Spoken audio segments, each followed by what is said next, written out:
Gotta watch the words coming out of your mouth. I'm sure you know what you're talking about. You don't wanna make a wish you do not mean.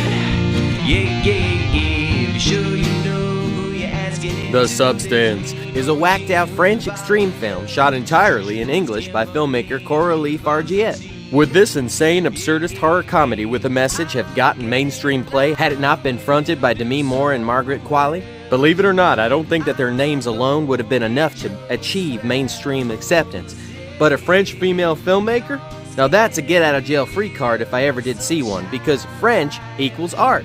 This is also the reason why David Cronenberg has received what little mainstream recognition he has. He's only vaguely French. By that, of course, I mean he's Canadian.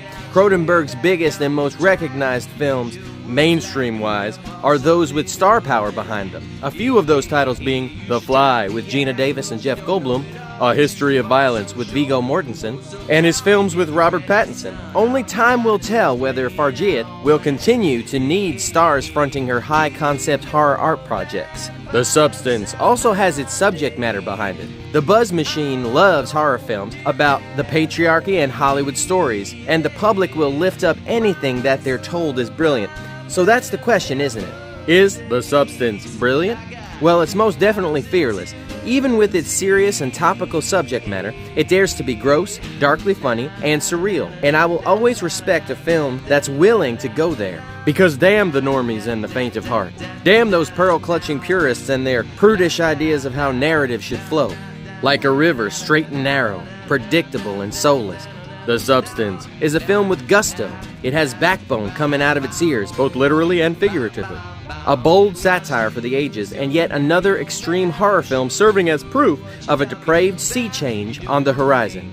A subversive fable for the sick-minded, but also a cathartic allegory for the angry. I think that the allegory here would be plastic surgery, or any transformative procedure done for the betterment of one's self-esteem, however fleeting or long-lasting said betterment may be. The cast here is fantastic. Every single performer gets exactly what kind of film they are in and what story they're telling.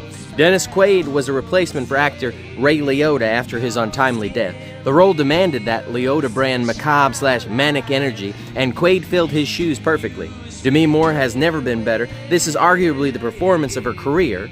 I have always been partial to Demi Moore's wilder work in films like Nothing But Trouble and her Tales from the Crypt episode. So, The Substance was right up my alley, to say the least. Margaret Qualley serves the material nicely. She is without a doubt an actor on the rise, and what an interesting genre-based career she's been building. In a nutshell, I'd say that The Substance is Death Becomes Her meets Requiem for a Dream. The film has Darren Aronofsky stink all over it, and what a glorious stink it is. There is a direct homage to Jared Leto's arm in Requiem that will make you cringe just as much. The film can also be read as a modern retelling of The Picture of Dorian Gray. One need only look at Demi Moore as that decaying portrait in the bathroom closet, rotting away, to see the parallels. On top of that, there are also nods to David Cronenberg's The Fly and the Universal Studio interpretation of Frankenstein. So I guess, in conclusion, I'd say that yes, The Substance is brilliant. After my viewing, I had to get over one particular story element that I saw as a potential plot hole. This issue that I had was regarding one particular question. That question being, what exactly is Demi Moore's character getting out of all this? Given that she spends most of her Substance-branded experience asleep in a bathroom closet, then I realized something. What if the very fact that she wasn't getting anything out of it at all made it all the more tragic? Like a drug addict, spending their life as a walking corpse, not really alive and not yet dead, yet still clinging desperately to their next fix, to the very poison that's robbing them of life and consciousness. When looking at it in terms of an addict, let's say someone addicted to plastic surgery or to any form of escape, that's when it all starts to make perfect sense. But make no mistake, this film is hysterically funny, and it's funny on purpose.